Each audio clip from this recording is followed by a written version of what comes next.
안녕하세요. 오늘은 여러분이 보내주신 자료죠. 가짜 정보 확인하기, 발췌문. 이거 한번 같이 살펴보려고 합니다. 요즘 뭐 워낙 온라인에 정보가 많으니까요. 진짜인지 가짜인지 가려내는 방법에 대한 글인데 오늘은 이걸 좀 문장 단위로 뜯어보면서요.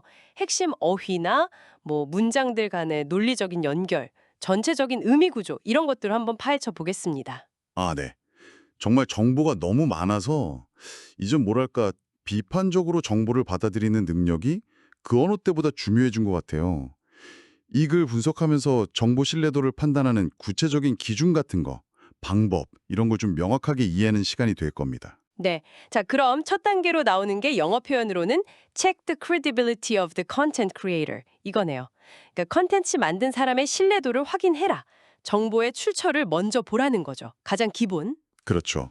바로 다음 문장에 보면 If a story has no writer's name 이렇게 나오죠. 그러니까 작성자 이름이 없으면 이게 questionable content, 즉 의심스러운 내용일 수 있다는 sign, 뭐랄까 신호일 수 있다 이렇게 말하고 있어요. if 조건절을 써서 어떤 상황을 좀 의심해봐야 하는지 구체적으로 딱 짚어주죠. 음. 그럼 이름이 있다면요. 그때는 find out what and where the person has reported before. 이걸 하라고 하네요. 그러니까 그 사람이 예전에 뭘 어디에 보도했었는지 그 이력을 좀 찾아보라는 거군요. 맞아요. 그 사람이 과거에 reported before 뭘 했는지를 보면 신뢰도를 어느 정도 가늠할 수 있으니까요. 중요한 단서죠. 근데 만약에 여기서 또 if가 나오는데 if the person has not written anything else or writes for a website that looks unreliable 다시 말해서 다른 글을 쓴 적이 없거나 아니면 웹사이트가 좀 뭐랄까 unreliable 좀 믿음이 안 가 보인다 이러면요. 그러면 think twice before believing the content. 내용을 믿기 전에 think twice. 두 번 생각하라. 즉 재고하라고 경고하는 거죠. 여기서도 if를 써서 신뢰도 판단의 기준을 더 구체적으로 제시하고 앞문장이랑 이렇게 자연스럽게 연결이 되죠. unreliable 이 단어가 핵심이네요. 아, 그렇군요. 제작자 확인이 끝나면 그 다음 단계로 넘어가는 것 같은데, finally, check who else is reporting the story. 이렇게 나오네요. finally라는 말이 쓰인 걸 보니까 이제 검증 절차의 다음 단계, 다른 말로 하면 교차 검증 단계로 넘어간다는 걸 딱 알려주는 것 같아요. 네, 맞아요. 교차 검증 이게 또 중요하죠. 바로 다음 문장에서 그 중요성을 딱 이야기하는데 If no other media are reporting the same story, the story may not be true. 이렇게요. 다른 언론 매체에서 같은 이야기를 다루고 있지 않다면 그 이야기는 may not be true. 사실이 아닐 가능성이 있다. 이런 거죠. 여기서도 if 조건절을 써서 교차 검증 결과에 따른 판단 근거를 설명하고 있어요. 그럼 구체적으로 교차 검증은 어떻게 하라는 건가요? 아, 그래 나와 있네요. Pick a few keywords, search site, see if other media are supporting the story. 그러니까 이야기에서 핵심 단어, keywords 몇 개를 골라서 검색 사이트에 넣어보고 다른 매체들이 그 이야기를 supporting, 뒷받침하는지 보라. 이런 실질적인 행동 지침을 주는군요. 네, 그리고 이제 글 후반부로 가면요. 정보 선별이 현실적으로 어렵다는 점. 하지만 그럼에도 왜 중요한지를 이야기합니다. Sorting through the vast amount of information is challenging. 이렇게 나오죠. 방대한 양의 정보를 이렇게 걸러내는 게 challenging. 어렵다, 힘들다. 이걸 일단 인정을 해요. 그러면서 however를 딱 쓰면서 이제 논지를 전환하죠. 네, however 다음 내용이 중요하겠네요. It is important that we know what false information is and how it spreads. 그러니까 가짜 정보, false information이 도대체 뭐고 또 이게 어떻게 퍼져나가는지 이걸 아는 게 중요하다 이렇게 강조를 하고 있습니다. 이게 어쩌면 이 글의 핵심 주장 중 하나겠네요. 맞습니다. 그리고 마지막 문장도 정말 중요하죠. The better we recognize false information, the better we will be at avoiding it and helping others do the same. 여기서 the 비교급 구문을 썼어요.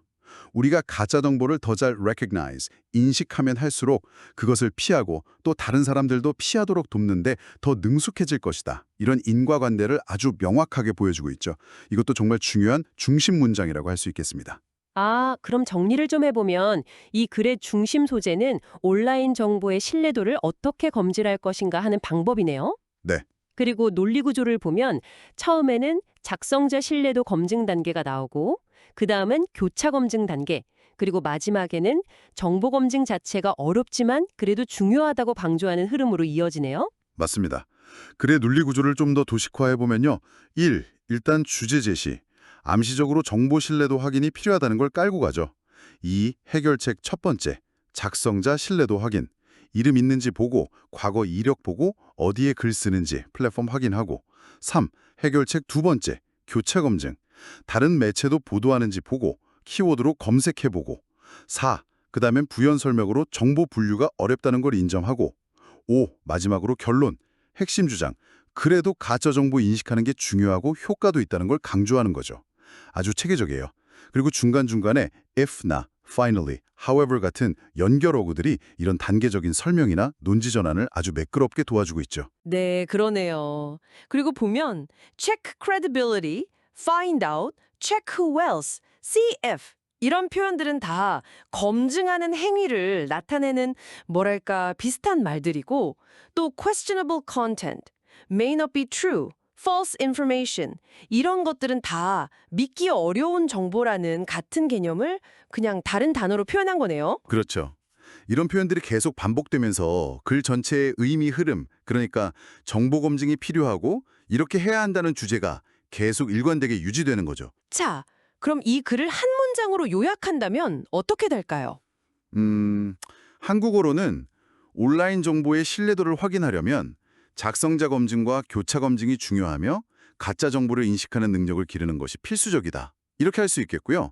영어로는 Verifying online information credibility requires checking the creator and cross-referencing, making it essential to develop the ability to recognize false information 정도로 요약할 수 있겠네요. 그럼 이 글의 요지는 온라인 정보 검증 능력을 키워서 가짜 정보에 효과적으로 대처해야 한다는 거고, 주제는 온라인 정보 신뢰도 검증의 방법과 그 중요성, 이렇게 정리할 수 있겠네요. 네, 맞습니다. 그럼 제목을 붙여본다면, 클릭하기 전에 확인하세요. 온라인 정보 검증 가이드, 이런 건 어떨까요? 아니면 가짜뉴스 시대, 정보 분별력 키우기. 오, 둘 다 좋은데요. 특히 첫 번째 제목이 좀 더 직관적인 것 같기도 하고요. 아무튼 오늘 분석해본 것처럼 이렇게 몇 가지 단계만 좀 꾸준히 실천해도 정보의 함정에 빠질 위험을 크게 줄일 수 있을 겁니다. 그냥 정보를 막 받아들이기보다는 잠깐 멈춰서서 이게 어디서 왔는지, 내용은 괜찮은지 따져보는 습관, 그게 진짜 중요한 것 같아요. 오늘 저희가 이야기 나눈 방법 말고도 혹시 여러분만의 정보 검증 팁 같은 게 있으신지 혹은 이 방법들을 어떻게 하면 더 잘 쓸 수 있을지 한번 생각해 보시는 것도 좋을 것 같습니다. 네, 오늘 저희 분석이 여러분의 현명한 정보 생활에 조금이나마 도움이 되었기를 바랍니다. 다음 시간에 또 재미있는 자료 분석으로 찾아뵙겠습니다.